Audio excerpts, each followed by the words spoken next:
Bonjour à tous, très heureux de vous retrouver pour un nouveau numéro de Faites le papier, votre prono interactif. Et on va parler cette fois d'un superbe quintet qui nous attend dimanche. C'est le prix de Cornulier. C'est la plus belle, la plus grande course pour les trotteurs montés. Ils seront 18 au départ. Très beau plateau qui vous attend. On a plein de choses à se dire, alors c'est parti. Tout de suite, on fait le papier.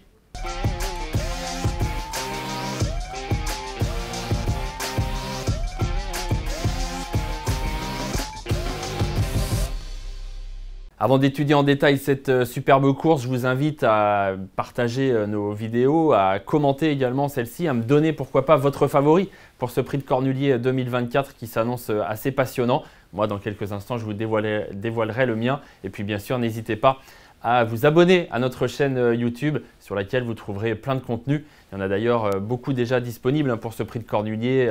Vous aurez un ticket spécial présenté par Elliot Fricot avec Alexis Grima, Kevin Baudon et Julien Lemaire et plein d'autres choses, les reportages également. Donc rendez-vous sur notre chaîne YouTube et n'hésitez pas vraiment à vous abonner. C'est parti, nous on fait le papier ensemble de ce prix de Cornulier édition 2024, 18 partants, beaucoup de choses à se dire, beaucoup de choses à étudier. Et il faut déjà, comme je le fais souvent en tout cas, j'aime bien commencer par là, essayer de détacher un favori. Autant vous le dire, ça a été compliqué parce que j'ai l'impression, et c'est l'impression de beaucoup de gens quand on en parle entre spécialistes, qu'il y a tout de même 3 chevaux, et en l'occurrence 3 juments, qui se détachent cette année. Maintenant, les placer dans l'ordre est compliqué, elles n'ont pas du tout le même profil, donc ça va être une affaire d'impression. Les 3 juments, ce sont, on va longuement en parler, Inadurible le 13, Anadémol le 16 et Flamme du Goutier le 18. Et je ne vais pas tout de suite vous donner ma favorite, on va beaucoup parler de ces 3-là et je vais vous donner des arguments pour les unes et les autres et je vous donnerai ensuite ma favorite. On va, je dirais, commencer par ce qui était l'édition 2023 et qui est comme une course référence finalement pour essayer justement de départager nos favorites. Pourquoi? Parce que 2 d'entre elles étaient présentes et se sont battues pour la victoire. Flamme du Goutier allait devancer Anadémol. Entre ces deux-là s'intercalait Grand Viesse Bleu, qui n'est plus au même niveau cette année, mais qui avait fait une grande course en terminant 2e. Elle avait déjà fini 2e l'année précédente, mais vous voyez Anadémol 3e, Flamme du Goutier 1re avec Mathieu Mottier, Vaprio était 4e. Voilà des chevaux que l'on va retrouver au départ de cette édition 2024. Hirondelle du Rib est un peu plus loin, édition Gemma également, et puis Dynastie PJ. Voilà, ça fait tout de même 7 concurrents qui seront de nouveau au départ cette année du prix de Cornulier. On revoit ça ensemble pour le plaisir déjà, et puis aussi pour étudier un peu cette course, même si elle remonte, hein, ça fait 12 mois donc que ce Cornulier s'est disputé édition 2023. Mais regardez, ça en dit quand même un petit peu sur ces juments-là. Anadémol avait une super course, Kazakh Grise, derrière Grand Viesse Bleu qui avait fait illusion à l'entrée de la ligne droite. Anadémol va essayer de venir la doubler, mais sans succès. À l'inverse, Flamme du Goutier, très préservée durant le parcours, qui s'était faufilée. C'est comme ça qu'il faut la monter. Toc rouge, bien appuyé par Mathieu Mottier. Au courage, va venir chercher Grand Viesse Bleu. Anadémol craque vraiment dans les 100 derniers mètres. Et encore, craquer, c'est un bien grand mot, mais disons qu'elle ne peut plus suivre les 2 premières. Les autres étaient beaucoup plus loin. Vous voyez qu'il y avait vraiment 3 juments quand même qui s'étaient détachés. Flamme du Goutier avait la super course. Anadémol avait manqué un tout petit peu pour finir, pour suivre Flamme du Goutier. Et Grand Viesse Bleu donc était bonne 2e. Ces deux-là, Flamme du Goutier et Anadémol, ont eu la même préparation. C'est-à-dire que ce sont des juments qui courent très peu au trot monté. Flamme du Goutier, comme l'année dernière, comme il y a 2 ans, puisqu'on rappelle qu'elle est double tenante du titre du prix de Cornulier, eh bien n'a pas couru au trot monté de l'année parce qu'on cible vraiment cette course. Thierry Duval d'Estaing, chaque année, sait que sa course à elle, c'est le prix de Cornulier. Donc on la laisse tranquille à la sortie de l'hiver, on la recourt gentiment, on la prépare au trot attelé et elle arrive en général prête à vraiment faire sa meilleure valeur le jour du Cornulier. Elle est montée en puissance gentiment, comme Anadémol. C'est le même parcours pour les deux, des courses attelées pour se remettre en route gentiment. Et puis, une dernière épreuve qui a été vraiment l'épreuve qui a servi à les monter en puissance. Vraiment, là, il fallait voir quelque chose. Et c'est pour ça que je vous ai proposé cette course en vidéo, parce qu'elle est très importante pour situer l'état de forme des 2 juments.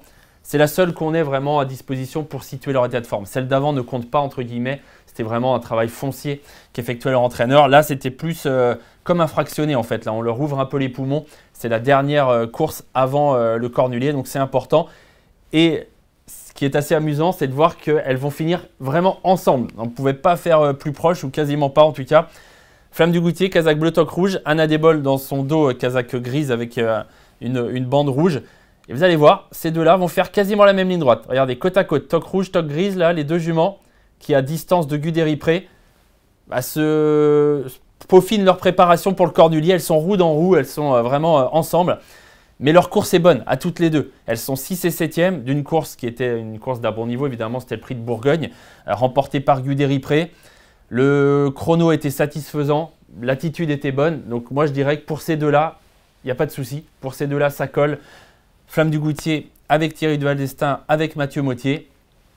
Anna Desmolles avec Laurent Abrivard. Je parlais de Thierry Duval d'Estaing qui ciblait vraiment cette course. Il y en a un qui sait faire ça également, c'est Laurent Abrivard, parce qu'il a été longtemps l'entraîneur de Billy Billy, qui courait très peu, mais qui avait toujours en point de mire le prix de Cornulier. Il a réussi à le gagner. Il savait comment le faire monter en puissance jusqu'au jour J. Il sait également comment faire pour Anna Desmolles. Il n'y a pas de souci, il n'y a pas de doute là-dessus, d'autant qu'on l'a vu, son prix de Bourgogne est très bon. Et elle, contrairement à Flamme du Goutier, il y a un petit paramètre en revanche concernant l'entourage qui est différent, c'est le jockey. Parce qu'Alexandre Abrivard, vous le savez certainement, a eu un accident de la circulation la semaine dernière. Il a le tibia péroné fracturé. Il a été opéré et d'ailleurs on a eu des nouvelles. Allez sur notre site internet equidia.fr, vous trouverez des nouvelles d'Alexandre Abrivard qui a été contacté par Cécile Martineau. Il donne des nouvelles, il va bien, mais bien sûr il ne peut pas monter ce prix de Cornulier évidemment. Il nous a tout de même parlé de la jument qui vraiment a suivi son programme de préparation. Elle est en pleine forme, elle est parfaite pour le prix de Cornulier. Il nous a dit, il a dit à Cécile Martineau quelque chose d'intéressant. Il a dit que c'était une jument pour lui assez facile, qui avait une vraie classe d'attelage, qui était assez rapide, qui pouvait partir très correctement. Donc voilà, il nous disait que ce n'était pas une jument très compliquée à monter. Maintenant, évidemment, pour François Lagadoc, la tâche est ardue parce qu'il remplace Alexandre Abrivard, qui est le numéro 1, qui est l'étrier d'or en titre. Donc il remplace le numéro 1 et en plus il va découvrir Anna Desmolles. Donc forcément pour lui c'est pas évident, mais malgré tout Anna Desmolles, je vous le dis, c'est ma favorite parce que c'est une super jument, elle a été montée en puissance. Elle a 7 ans, là où Flamme du Goutier en a 9, ça peut jouer dans la balance même si Flamme du Goutier est préservée. Mais voilà, je pense qu'elle fait partie des lauréates en puissance, Anna Desmolles, et je lui fais confiance. Dernier mot la concernant sur la ferrure, parce que c'est la seule du peloton à ne pas être des 4, c'est-à-dire à ne pas être déféré des 4 pieds. C'est assez incroyable, mais c'est régulièrement le cas. Ce sera sûrement aussi un peu le cas dans le Prix d'Amérique. Il y aura très peu de chevaux qui ne sont pas déférés des 4 pieds. On aura l'occasion d'en reparler, peut-être Ida Otillard. Mais dans ce Prix de Cornulier, c'est la seule à ne pas être déférée des 4 pieds. Maintenant, moi, ça ne m'inquiète pas. Pourquoi? Parce que l'an passé, dans le Cornulier, certes, elle était déférée des 4 pieds, mais elle a gagné ensuite 2 groupes 1, le Prix de l'Île-de-France et le Prix des Centaures dans cette configuration, c'est-à-dire plaqué devant, déféré derrière. Donc pour moi, il n'y a aucune contre-indication. C'est vraiment une super base de jeu, tout comme Flamme du Goutier est une super base de jeu. Ces deux-là peuvent gagner cette course. Ça va se jouer à des détails, ça va se jouer au parcours. Il faudra se faufiler, il faudra être malin, mais elles ont toutes les deux de bons jockeys sur le dos pour bien s'en sortir. Celle qui entre dans la danse cette année, c'est la petite jeune. Enfin, petite jeune, elle a 6 ans, c'est pas une 5 ans. On pourrait avoir un 5 ans aux dents longues dans cette course, mais c'est plutôt une 6 ans qui fait peur aux deux juments un peu plus âgées, Anna Desmolles et surtout Flamme du Goutier qui a 9 ans, parce que c'est la meilleure de sa génération, très clairement, elle l'a prouvé à plusieurs reprises, notamment lorsqu'elle a gagné le prix de Normandie, qui est un vrai baromètre pour juger de la génération. Ina Durib avait fait un gros dernier kilomètre en 1,10, super jument. Qui a un petit défaut, on va en reparler, c'est de ne pas être une grande vireuse. Elle a tendance à mettre la tête un peu de travers dans les virages et elle n'est pas toujours complètement droite pour finir. Elle a tendance à partir un peu sur sa gauche. Elle est très bonne, mais elle a ce petit défaut. Donc il faudra voir si ce n'est pas préjudiciable dans un peloton fourni comme il le sera ce dimanche dans le Cornulier. Maintenant, vous le voyez, dans le Normandie, elle a gagné. Elle devançait Idéal Duchesne, qui aura une chance aussi, mais à mon avis plutôt pour les places. Idéal Duchesne, casaque rouge. Ina Durib, casaque bien sûr de l'écurie Rib, casaque verte. Regardez la distance qui la sépare d'Idéal Duchesne, qui courait pas mal ce jour-là, mais Ina Durib est quand même nettement au-dessus. Elle a vraiment montré que c'était la meilleure de sa génération. Idéal Duchesne, 3e. Et ce jour-là, ça c'est important, Ibi Kidwell avait été disqualifié. Je vous en parle tout de suite parce qu'Ibi Kidwell sera vraiment l'un des points d'interrogation de ce prix de Cornulier. Il n'a couru que 4 fois au tronc monté, il a gagné une fois, mais sa dernière course c'était dans le prix de Normandie. Et ce jour-là, il était disqualifié, fatigué en fin de parcours. Il avait été un peu limite dans ses allures et puis il avait fini par être disqualifié, mais vraiment sur la fatigue. Donc c'était un peu difficile pour lui ce jour-là. Il faudra voir s'il a progressé dans cette discipline. Il a progressé à l'attelé, est-ce qu'il a progressé au monté? Certainement. Mais en tout cas, Ina Durib, ça ne fait pas de doute, est la numéro 1 de sa génération. Et donc, elle essaiera de nouveau de devancer Ibi Kidwell, qui sera à mon avis l'un des points d'interrogation. Il y en aura d'autres, mais celui-là en fera partie parce qu'il vient de très bien gagner à l'attelé. Il a Eric Raffin sur le dos, c'est Franck Leblanc qui l'entraîne, qui est un homme redoutable, qui fait un bon meeting d'hiver. Voilà, ça affaire d'impression. Est-ce qu'on le retient sur sa classe d'athlète? C'est un cheval qui est un bulldozer, qui va devant, qui peut aller très loin. Mais son prix de Normandie n'était pas parfait, je trouve. Il a eu du mal à emmener un petit peu son grand physique. Il a certainement pris de la force depuis, ça va être mieux. Est-ce que ce sera suffisant? C'est la question. On revient à Ina Durib. Elle a confirmé depuis ce prix de Normandie. Elle reste notamment autre remontée sur une victoire dans le prix Billy Billy, course dans laquelle elle devançait de nouveau Idéal Duchesne. Ina Durib, casaque verte, Idéal Duchesne, casaque rouge. Ça n'a pas changé depuis le prix de Normandie, évidemment. Et là, je trouve que ça situe un peu ces juments-là. Idéal Duchesne est une jument qui, si elle ne fait pas de faute en partant, est capable d'être tout de suite à la pointe du combat. Ina Durib, elle, vient plus en progression, sur la longueur. Et vous avez vu que dans le tournant, elle avait la tête un peu de travers. C'est toujours le cas. Vous voyez Jean-Luc Dersoir qui tire sur sa reine pour la ramener un peu à droite. Elle a une œillère d'ailleurs, côté gauche, parce que c'est une jument qui part un peu vers la corde pour finir. Mais il n'empêche, regardez, elle accélère, elle accélère, elle accélère. Et le moteur, il est là. Et le moteur, il est supérieur à celui de ses adversaires et c'est elle qui gagne. Donc, du pour et du contre pour Ina Durib, beaucoup de pour, beaucoup de points positifs quand même la concernant. Elle fait partie des 3 juments de la course, 3 juments qui se détachent, je trouve, avec Anna Desmolles et Flamme du Goutier. Il faudra simplement qu'elle soit assez bien disposée dans les tournants. Maintenant, elle a elle aussi des arguments au point de vue entourage, parce que ces deux-là, Joël Allais et Jean-Luc Dersoir, c'est 8 prix de Cornulier pour Joël Allais, c'est énorme, et 4, pas mal non plus, pour Jean-Luc Dersoir. C'est quand même assez costaud et ça mérite d'être souligné. Ina Durib qui aura vraiment beaucoup d'aficionados dans cette course et qui sera l'une des 3 favorites, c'est certain. 3 juments en béton, Idéal Duchesne vient juste derrière. C'est pour ça que je disais qu'elle courait plus pour les places à la base, parce qu'Ina Durib lui semble supérieure. Il faudra voir par rapport aux vieux, par rapport à Anna Desmolles et Flamme du Goutier notamment. Il n'empêche qu'elle fait partie des belles possibilités. Maintenant, on sait que son entraîneur a un petit peu peur parce qu'elle est partie au galop la dernière fois et ça l'a un peu embêté, Julien Lemaire. Mais si elle part au trot, elle peut faire l'arrivée du quintet. On prend une autre direction, on va étudier quelques lignes qui méritent le coup d'œil, quelques lignes qui vont nous permettre de situer plusieurs partants de ce prix de Cornulier. Le 4, Gold Voice, vient de gagner le prix du Calvados, dans lequel elle devançait Alpha, qui avait gagné son billet ce jour-là pour courir et elle sera de la partie. Vaprio était 4e, Georgica GD, Hirondelle Durib et compagnie étaient eux aussi présents. Je vous le disais, Idéal Duchesne était parti au galop ce jour-là et donc n'avait pas pu être jugé dans ce prix du Calvados qui se disputait donc le 7 janvier il y a 15 jours. On revoit rapidement cette course. C'était la 2e course montée pour Gold Voice, casaque rose. Elle va faire bonne impression, sans s'envoler pour finir, sans se détacher véritablement. Dynastie PJ au galop à l'entrée de la ligne droite. Vaprio va garder une place. Appie Nutti aurait dû être de la partie, mais elle a eu un petit problème de santé. Elle ne sera pas présente dans ce Cornulier. Gold Voice s'impose, Georgica GD faisait de son mieux, Hirondelle Durib plus loin et Alpha allait venir prendre la 3e place. J'ai gardé Gold Voice dans mon ticket, mais je ne suis pas non plus emballé par cette ligne du prix du Calvados. Je ne me suis pas beaucoup attardé sur cette ligne, en tout cas je n'ai pas choisi dans mon ticket beaucoup des chevaux qui ont fait l'arrivée. J'ai gardé Gold Voice parce qu'elle a gagné, c'est Fabrice Soulois qui l'entraîne, Benjamin Rochard est un excellent jockey en pleine forme. Je pense qu'elle peut vraiment faire l'arrivée du quintet, mais je ne la vois pas gagner ce Cornulier. Alpha est une chic jument, elle est en pleine forme, elle a gagné 2 fois, elle reste sur une 3e place dans le prix du Calvados, elle monte de catégorie. Moi, j'y crois pas pour les premières places, mais elle a le droit de participer. Elle a tout à fait gagné le droit d'être de la partie et de faire de son mieux. Ce sera le premier prix de Cornulier pour un jeune jockey, Alain Gendreau. Vaprio, pourquoi pas, 4e de ce prix du Calvados, mais bon, il a 10 ans maintenant, il était à l'arrivée l'an passé du Cornulier. Pourquoi pas, moi j'y crois moyen, mais pourquoi pas pour les amateurs de grosses cotes. Moi, je ne l'ai pas gardé dans mon ticket en tout cas. Je n'ai pas gardé non plus Georgica GD. Pourquoi? Parce qu'elle a été absente 1 an. Elle a fait 2 parcours de rentrée. J'ai peur que ce ne soit pas suffisant dans une course comme ça. C'est forcément une bonne jument, mais son problème de santé a été assez... en tout cas, elle a été absente assez longtemps de la compétition. Hirondelle Durib faisait partie des juments en vue l'an passé. Joël Allen est loin d'être négatif. Ce qui m'embête, c'est que c'est une jument qui part assez doucement. Il y a 18 partants. Il faudra faire le tour des autres. Noé Perron est un jeune jockey encore apprenti qui va participer à son premier prix de Cornulier. Il va faire de son mieux évidemment, mais il n'a pas une jument très pratique dans les mains. C'est pas évident, il va falloir sûrement contourner tout le monde et je trouve que c'est difficile, donc je ne l'ai pas gardé. Je n'ai pas gardé non plus Dynastie PJ le 10 qui a besoin de rassurer. C'est une top jument quand elle est bien, mais pour l'instant cet hiver, c'est pas terrible. Geisha Speed, elle, est dans une autre ligne. Là, ça y est, on a fini la ligne du Calvados. J'étais en train de me rappeler où avait fini Geisha Speed, mais elle n'était pas dans cette course-là, donc je ne risquerai pas de la trouver. Elle, on va étudier une autre ligne. Mais voilà pour le prix du Calvados, je vais garder Gold Voice uniquement.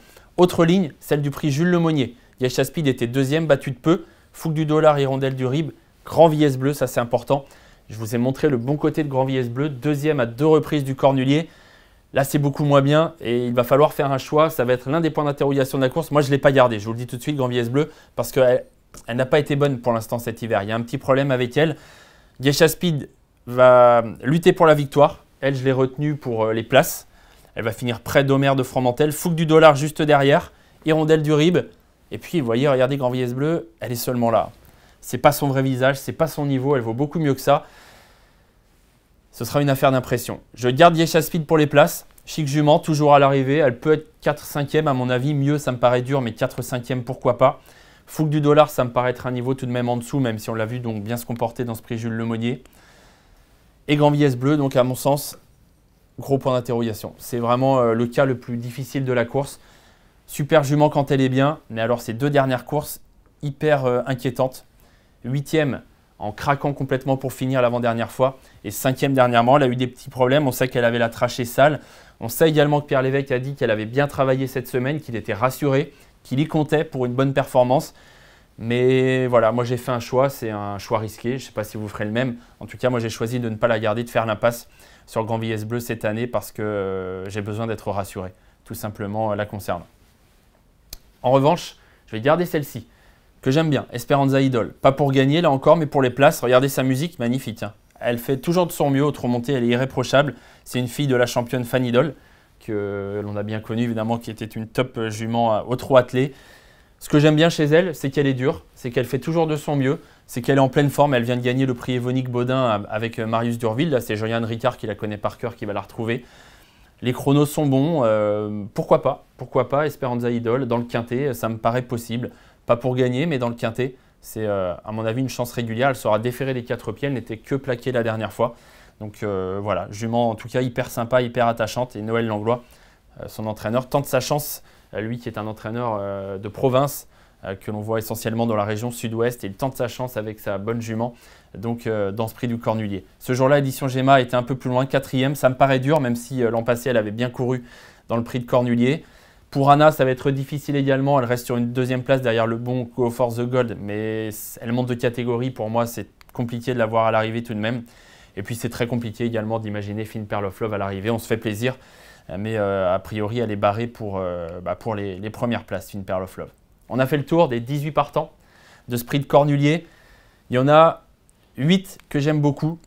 J'ai quelques regrets, mais il y a notamment ceux-là que j'aime beaucoup. Le 3 Ibiki Duel, parce que par sécurité, je pense qu'on est obligé de le garder. Certains vont beaucoup y croire, d'autres un peu moins.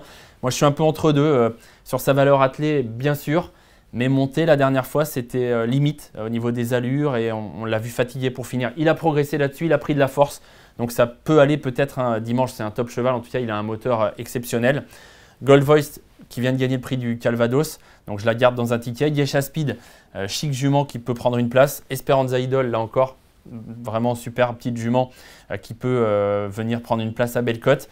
Et puis, on attaque du lourd là. Ina du Rib, le 13, Anna Démol le 16 et Flamme du Goutier le 18. Et puis Idéal du Chêne le 15 pour les places.